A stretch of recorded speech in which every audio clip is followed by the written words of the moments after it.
Hey there, welcome back everybody to Principles-Based Business with myself, Guillermo, and today I have Paul Santucci from Boston, right, Paul? That is correct. I'm actually right north of Boston, but we call it the Boston area. There you go. So tell us a little bit about you. Tell us about your real estate company. And, the first thing I always like to ask people is what drew you to real estate? How'd you get started? All that good stuff. I kind of tripped over it. I've always been kind of a creative guy. Went to film school, art school, did all of that. It just loved to create stuff and never really wanted to be a salesperson at all. Kind of where I was growing up, I grew up very blue collar. It was kind of a dirty word. It was, people who would sell you something that you didn't need, right? I think it's the old fashioned, knocking on your door, vacuum cleaner salesman, or just kind of walking into a store and you get like the heebie-jeebies from somebody who's like, oh, this is kind of gross and sleazy. So I never was something that I aspired to, but creating things and realizing, okay, now we have a whole digital world, and we're talking just around the cusp of 2000, when the internet started to really take off and things like that. I became a digital creator and website designer, and I really got into that kind of marketing, and I loved it. And then I got into real estate marketing. I became a real estate marketer. And then someone said, hey, would you like to get your real estate license? I said, sure, because I like the fact that real estate agents seem to, have a lot of flexibility. And I like that. I don't like sitting behind a desk. So I kind of married both worlds of marketing, digital creation. And then I loved the sales aspect of it. I loved helping people. I loved learning more about the industry. I think it's a fantastic investment, especially in the Boston area. And then that's pretty much how I got into it. So basically it was about 20 years ago.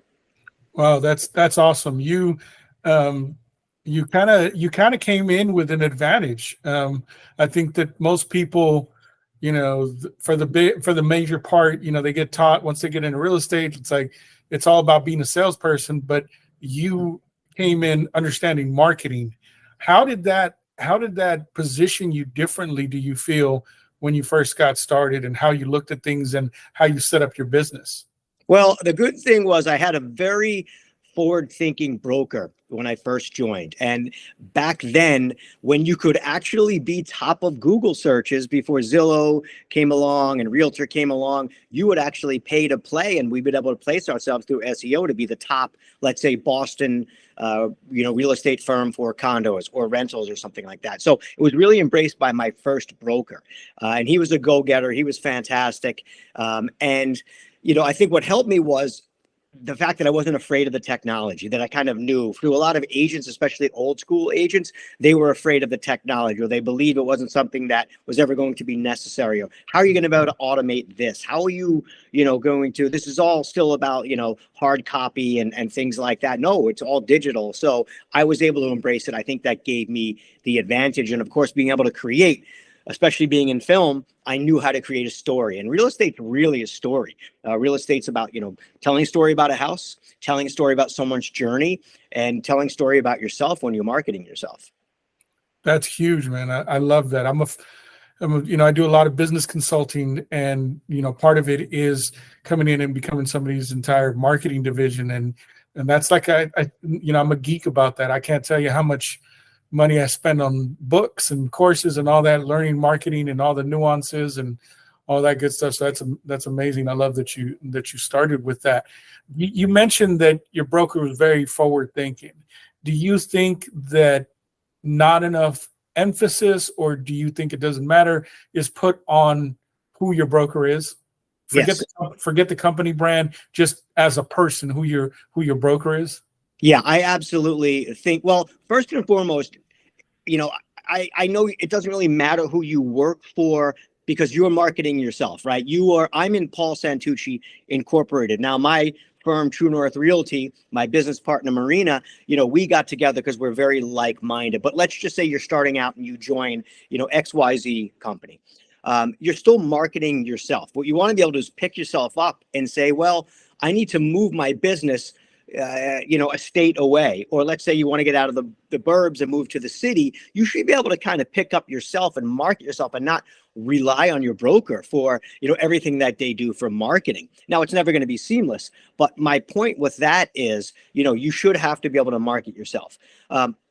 effectively. But it does matter who your broker is as far as the culture and the kind of target demographic, obviously, that you are going to be after. Obviously don't work for a commercial firm if you're going to be a residential broker, but really it's the culture. Do you fit in well with them? What are their ideals? What is their mission statement? Understand, how they operate business, obviously, ethically and things like that. But you want to make sure it kind of aligns with the culture that you like. So your broker definitely makes a difference. But you also don't want to work for someone that's exactly like you, because then you get caught into the rut of, oh, okay, well, I just want things to be exactly like, I don't want to be pushed. No, you need to be pushed. And your broker should be more experienced than you. And they should be sitting down with you and saying, yeah, this is what you need to do to better yourself, become a more stronger salesperson, and obviously, be more successful. So you want to align yourself with a company or a broker who, is going to help you, but also has kind of the same vision and culture that you're interested in. That's awesome. I couldn't have put it better. What would you say is the biggest thing that you've seen has changed since when you got started 20 years ago to now in our industry? Obviously the technology. I think it's also what's changed to me is the amount of information that buyers have specifically before they actually go out and see properties. Zillow, Realtor, all these, these firms, and even my firm, that first thing you see is, the gorgeous photo. So it's always been about that. But, there used to be a time in my first house, I went around with a newspaper and I would look at that Realtor shorthand, and there'd be no photos. It would just say hardwood floors, 3,200 square foot home in this town. And you would circle it and go drive around, and, you had a map. You actually had a map in your hands and go drive around these things. So that's what's changed since I was in the industry. But also the idea that it's so easy to make your own content now with your phone. I mean, in your hand is a marketing machine. We're all connected to these marketing machines, whether it's an iPhone or a Samsung or whatever you have. You have the ability to make things. Even in the last 3 years, the technology that I've embraced, it's been extraordinary. It's been leaps and bounds about, than 7 years when I opened up my firm. So the technology, it's always changing. I think that's a huge benefit. And the best part about it is it's educating buyers. It's educating sellers. They can see the data. They understand what's going on in the marketplace. They can see it firsthand and research, in the comfort of their own home, not just rely on their agent as the only source of information. So would you say that we need to make sure that we're positioning ourselves as more of an interpreter of data for them? Yes, absolutely. One of the things I'm a big, I do a lot of marketing. And one of the things I don't do is just slap on days on market or 4 days on market, or 8 days on market and price per square foot. Is explain the data to people. Like, they can get the data now. No one, there's all these cookie cutter kind of, formats and, graphs and things like that. And I see one company does it, and the 14 agents that work with them put it on their Instagram page that same day. Explain the data. How are you helping if you're just giving people information that they could find on their own, or nobody wants to do homework? So explain the data. Like, I'm a big proponent of explaining things to me as if I were in kindergarten. But yet I'm looking for $1 million house. Nice. Yeah. What would you say that somebody that started in the business, say 3 to 5 years ago, is missing from not being able to have started 20 years ago? And what I mean is, I tell my kids, and it's something the same that I tell everybody, my consulting clients. It's like, I can't teach you how to behave like you're starving if you've never been hungry, right? So my kids will never have to go through what I went through growing up, which is that's what we want as parents, but what would you say, is there anything that you would say that a 20-year veteran benefited from having to do certain things that somebody that just started 3-5 years ago may have missed out on, and they can go back and kind of learn? I think it's really about relationships. I think one of the things that technology has kind of, been not so great out is forming relationships that are face to face. We have technology, which, you get a lead, and, I can't blame consumers for not, putting all their information in and calling up someone, because they can do a lot of, research on their own. And, we call them tire kickers, which is a weird, kind of term, but we say, okay, this is a lead that comes in, and, someone's kind of sitting behind their screen. You don't know who they are. You don't know what they're looking for. So when we met people, the people would actually have, the phone was the first thing. There was no real texting. There was no emailing, people of a lead or anything like that. So your first real conversation with someone was they would call you either on a listing or something where they would contact your real estate company. So you'd have at least a phone conversation, even if you weren't face to face. So now we kind of go back and forth with texting and things. It makes everything easier. I love to text. I'm a big proponent of landing the plane. I think we all kind of get into this situation where the phone rings and we all roll our eyes and we go, can't you just send me a text? However, meeting people, that way they get to know you and you get to know them, and you can sit down and have a conversation and then understand that you're on the same path. Because face-to-face is always going to be the best way to understand whether or not someone's valuable, whether or not someone is, truthful, whether or not you actually get some kind of vibe off that person, or whether or not they are, someone that you want to work with. There's all these signs, and it's just, human connection. Sometimes say, I trust this person. I want to work with this person. And it helped us as agents be able to explain things in a more, concise manner, or just, be able to give them more information. Nice. Yeah. No, I think that whole, what do they call it? The belly to belly selling, right? Yes. Um, how would you say, switching topics to the economy, how would you say the economy right now is impacting our industry, and how do you think it will in the next 12 to 18 months impact what's going on? Well, what I'm seeing is let's call it, and I'm going to speak specifically about single families right now because I'm kind of in a northern suburban market. So we'll talk about the 4 or 5 towns that, in my area that people will look into when they're looking for a home. We are very, very top heavy right now. In, my town, the town north, so these 2 towns that I work in, the average price of a home right now in those 2 towns is $1.3 million. And this is just, your standard 3,000 square foot, home. A lot of them are new construction and things like that. But just like 4 or 5 years ago, the average sale price of a home in my town was $750,000. So what we're seeing is the homes that are in that, and I hate to use the term first time home buyer, but we'll call it, a mid-range kind of house or average house, that $650,000 to $850,000 home in my market. Those are going quick. So because it's been low inventory, even though we've had high rates, we are still seeing those homes go under agreement in my 2 towns. The last 2 months has been 11 days to offer. It's the homes that are, either new construction or homes that are larger. That's kind of where they're really feeling people tighten their belts. The offers aren't coming in as quickly, or, they're not as competitive. The offers aren't as high. But in my market, the last 2 months, the homes that actually went under agreement, the average list price was $714. I think the average sale price was $760 for those homes. So even in the last 2 months with high interest rates, the fall, we still have seen homes go under agreement rather quickly and for over asking price on average. But that is determined by the fact that we've had low inventory for a while, and buyers still don't have a lot to choose from. So they're competitive on the homes where a lot of other people are competing. The higher end, there's not as much competition. That's why those homes either sit for a little while, or they don't get offers as quickly, or they're just not as competitive right out of the gates when they go on the market. Nice. And what, I always ask at the end, but, because we were talking stats and stuff, what are the markets that you work? So I basically help people buy and sell north of Boston in the suburbs. The suburbs start pretty quick in Boston. They right out of town, 4 or 5 miles, you start the burb. So my market is what I would call the 93-95 belt. It's a junction of 2 highways. So Reading is where I live. That's where my office is.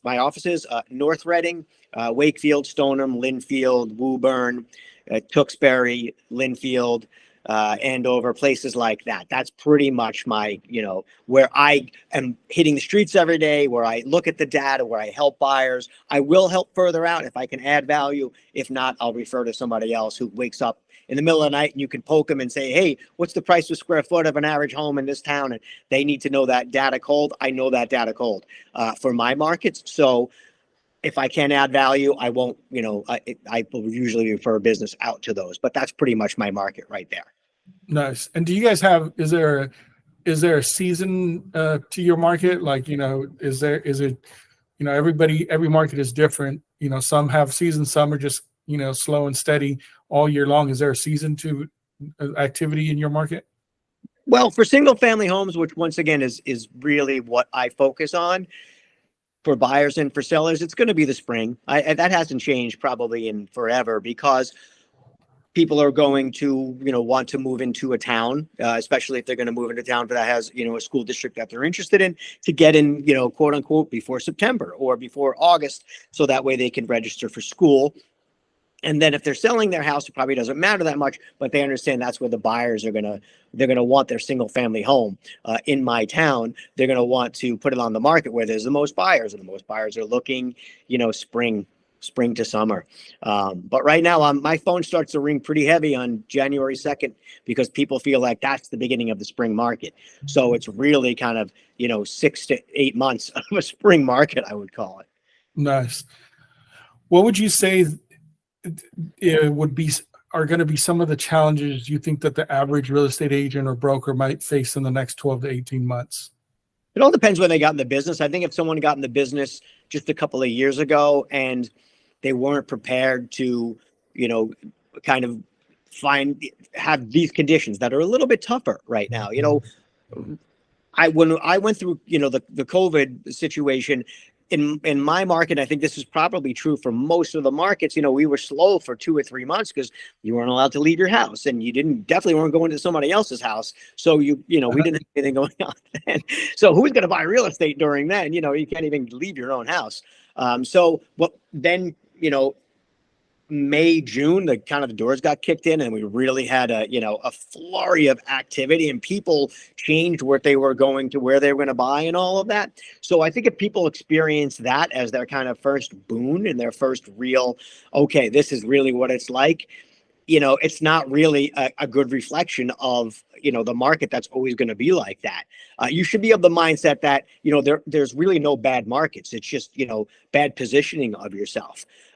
That doesn't mean that just because, you are in a market that's a little bit soft or something like that, you should always expect it to be as good as when it was out of COVID. No, but you need to have the skills. So I think the thing is, I would just tell brokers and agents, hey, you have to have a lot of skills, and you really have to understand people's needs. You have to be patient, but there's no reason you can't create business even when buyers are tightening their belts or sellers aren't selling their homes because they have nowhere to go. There's a way to create business.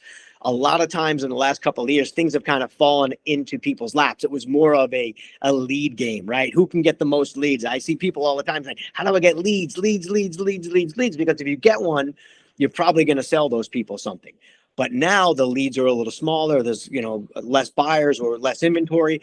So the idea is, okay, how do you find those people? And it's a little different than things just falling into your lap. You really have to work at them. And then the second of all, when you do find them, you really have to guide them in the right way. It's not just, oh, we met for a weekend or 2 weekends, and now you're going to buy a house. I'm done with these people. Nope. You actually have to work hard, understand their needs, constantly add value to the conversation, and be able to be flexible, and then really, do things that are going to help them, because it is going to take a little longer now than it has in the past. That's awesome. I love your thinking, and I completely agree. For me and my companies, we do more than just real estate, but I'm telling everybody, it's, we're switching into what I call a have to economy, where the majority of people that are going to transact are going to be people that have to.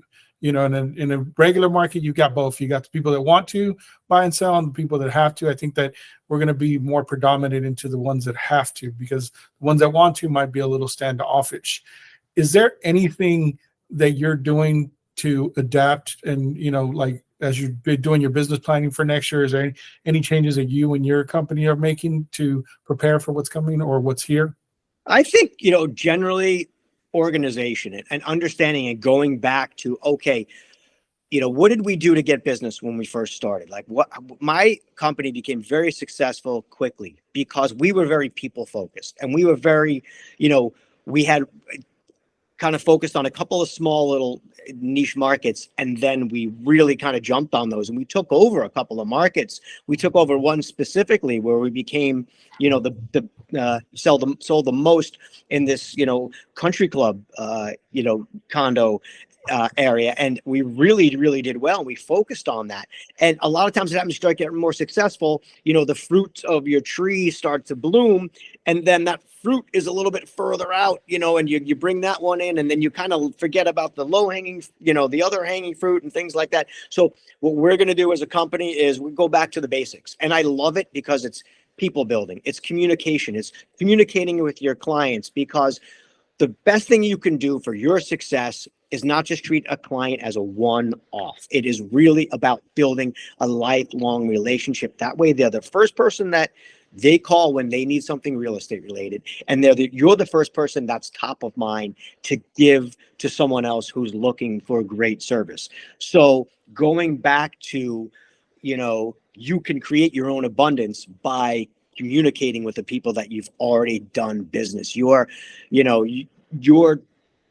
people talk about leads all the time. Your best lead generator are the people that you've already worked for.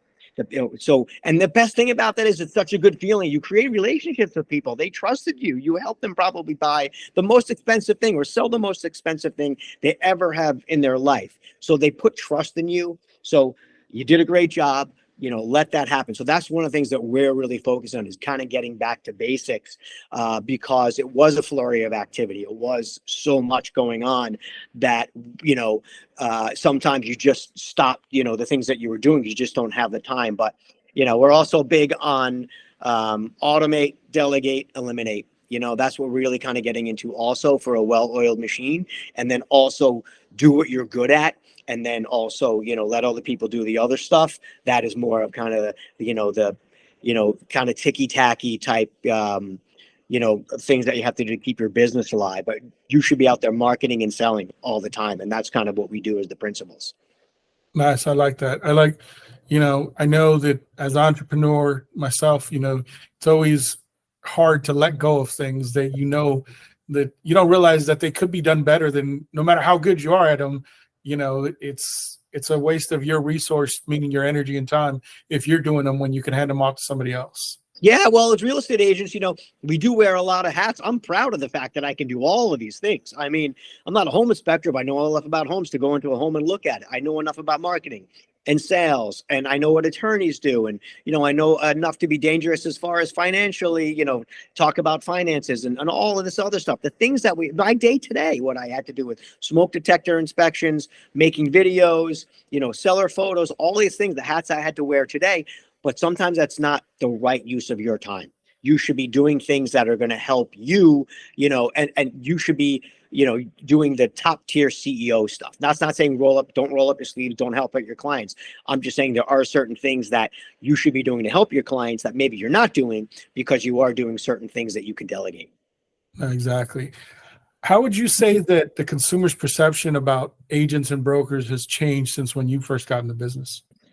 Well, I think the problem is we've always kind of been, a second tier to used car salesman, right? It was like, oh, that person's going to sell me something that, I don't want. Unfortunately, there are agents who are just not great, just like any other business where you say, okay, this person, whether it was, I don't care what it is, a dentist. Some people I just don't like my dentist. I don't like my pool cleaner. I don't like my dog walker. And so I think the perception now, the fact that you are able to kind of meet your real estate agent online first. I think people see me and they go, oh, I kind of know you. And I say, yeah, because I have good exposure on social media. So people know me sometimes before they meet me. So I think the perception has kind of changed a little bit because before you met them, it was, you kind of had a mystery about what do real estate agents do. We're kind of putting it all out there now. Like there's agents who put all their stuff on social media and say, this is a day in the life of the real estate agent. So,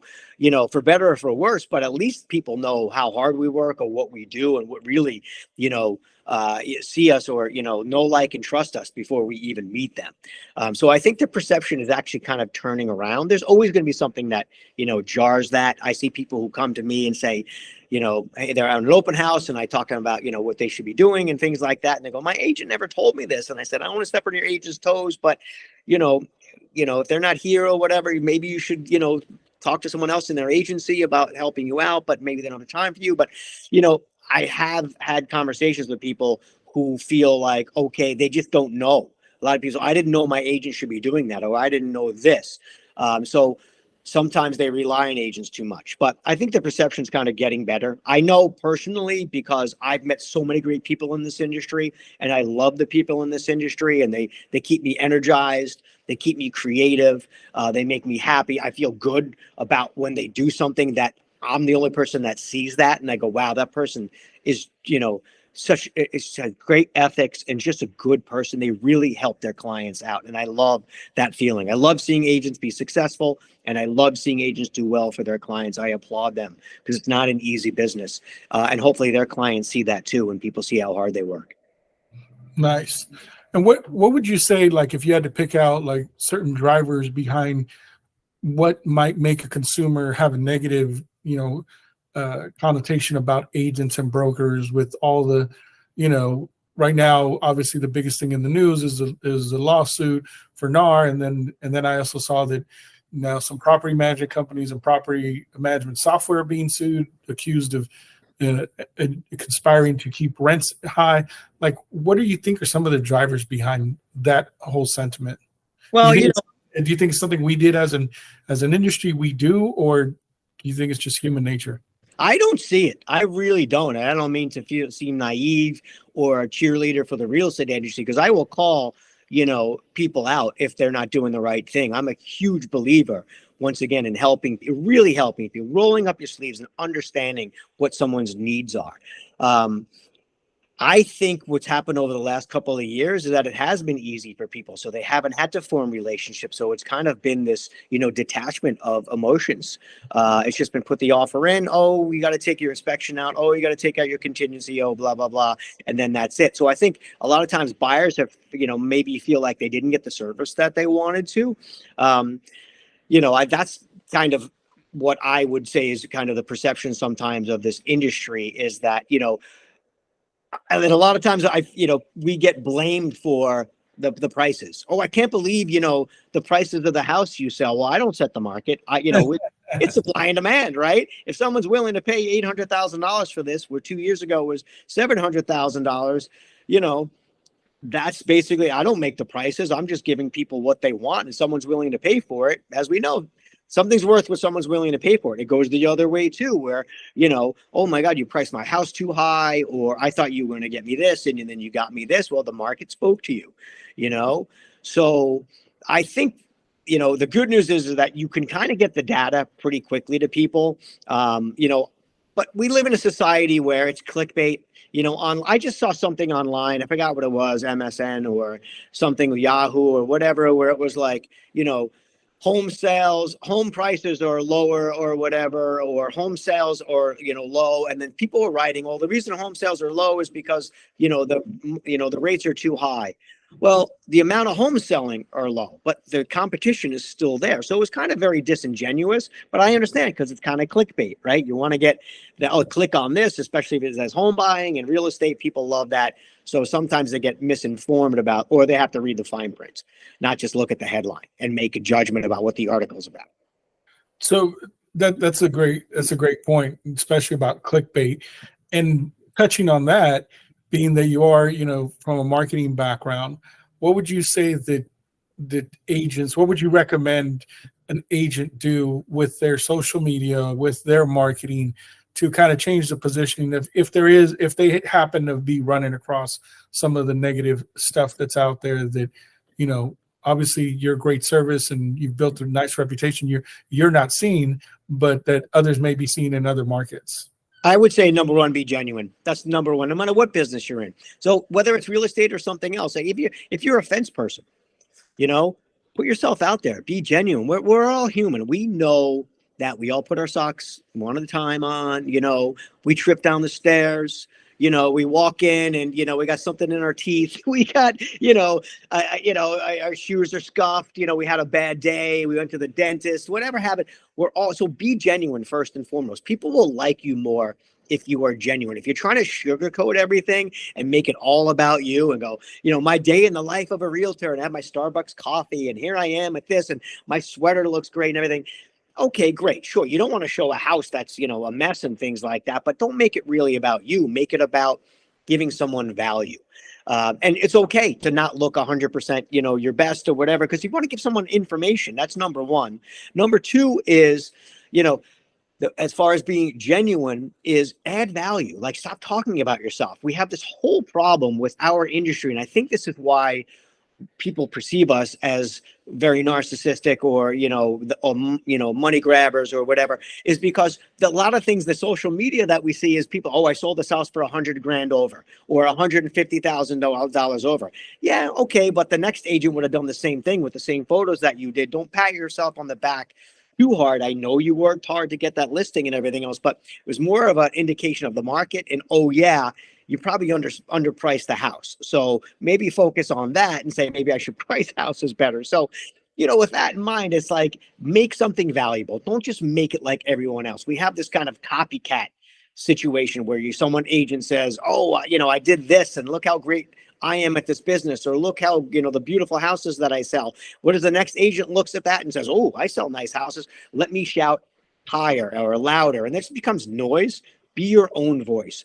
And that's the great thing about this business. You will find your people. They will find you if you are genuine. You will work with the people that, are going to make your life easy because they know, like, and trust you. And then they're going to feel good about working with you. So just be genuine. You don't have to be perfect. Another thing I would say is, as far as perfection, just get it out there. I'm so glad about 2 or 3 years ago, I really started to do a lot of videos. I worked with a great coach. She was fantastic. And you don't have to be perfect. If I look at my first videos and posts, I would cringe. Like, oh my God, why am I yelling? Like, be friendly, smile. Like, my hands are moving too much. All of these things. And now I still do that. I'm still my biggest critic. But, people are going to judge you regardless of whether or not it's a good video or a bad video. It doesn't matter. Just get it out there. It doesn't have to be perfect. Nice, nice.